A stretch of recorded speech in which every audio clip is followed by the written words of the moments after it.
My name's Paula Wells and I'm a clinical oncologist, which means I give radiotherapy and chemotherapy treatments for lung cancer. Lung cancer is a disease where cells become transformed into what we call malignant or cancerous tissue. The symptoms are quite hidden in that they are cough, which may be a chronic cough in many of these patients for many years. But what we should notice is that there is a change in their cough pattern. That's very important.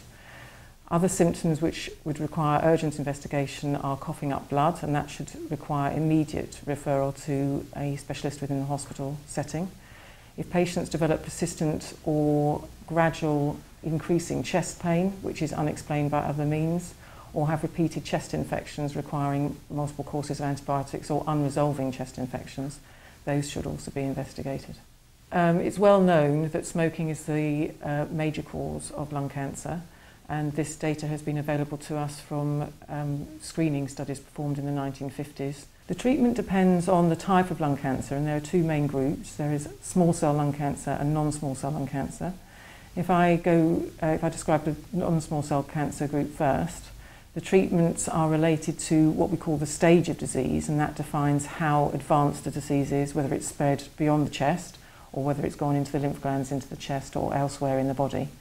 If the disease is localised to the chest and it's technically possible to do an operation for that patient, then they will be offered a surgical option. This is the main curative treatment for lung cancer and is offered in probably up to 20% of cases of lung cancer in the UK.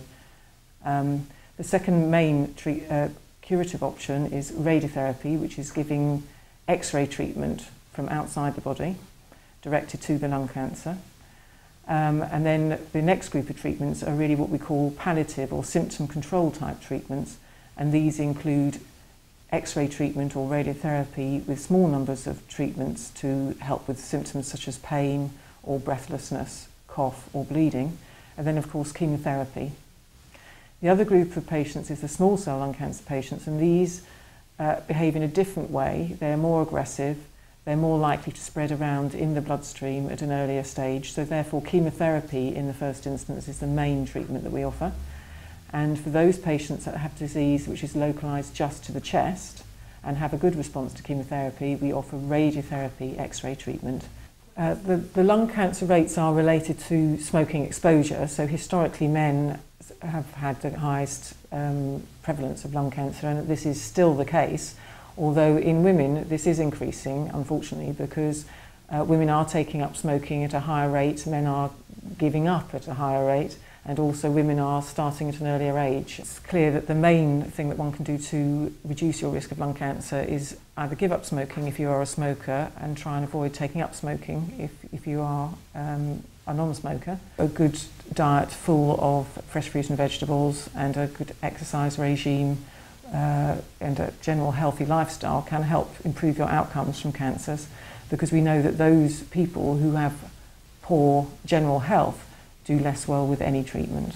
Well, it's certainly true to say that with the changes in practice that have occurred over the last 5 or 10 years with regard to the improvement in the diagnostic pathway for patients and the availability of all treatment options, that the outcomes for lung cancer are improving.